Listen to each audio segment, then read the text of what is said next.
I particularly love here in verse 16 that as this temple is built and, as you focused on about perfected in understanding of the ministry and the kingdom of God.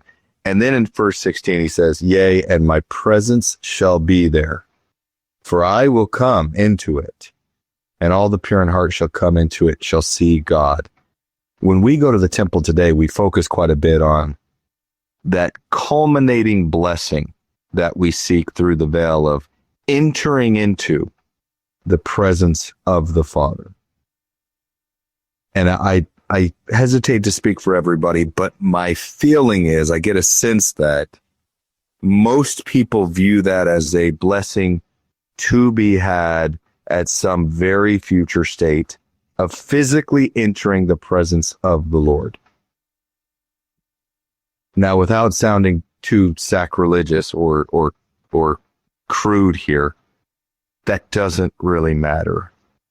Because what matters is his holy order, his presence spiritually, that you can be comforted, that you can be uplifted, that you can find joy, that you can live a celestial life in his presence now without him having to be here physically. Now, again, I'm not saying that day won't come where you do get to be with him physically in his presence.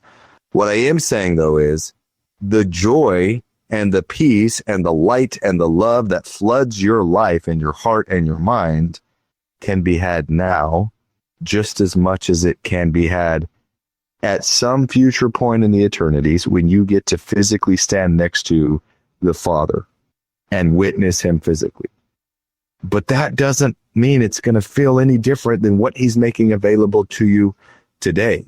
When he says, live this way, take these things upon you, my presence will be there, for I will come into it. Like he's telling you, everything you're seeking, everything you desire, everything you want, you can have now.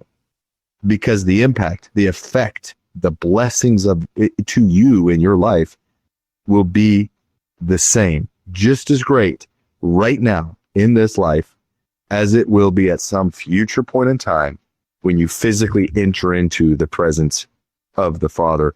And I think that's the deeper, more significant, more immediate teaching that the temple is giving to us is all that the Lord has to offer is available to us now. The comfort, the blessing, the peace, the joy, all of that is available in its fullness now and won't be any different when we get to stand next to him physically.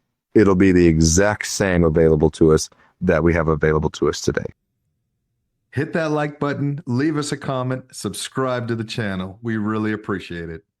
They may seem like little things, but liking, commenting, it helps the algorithm push our content out to more people. So it's our small way of sharing the gospel in a social media age.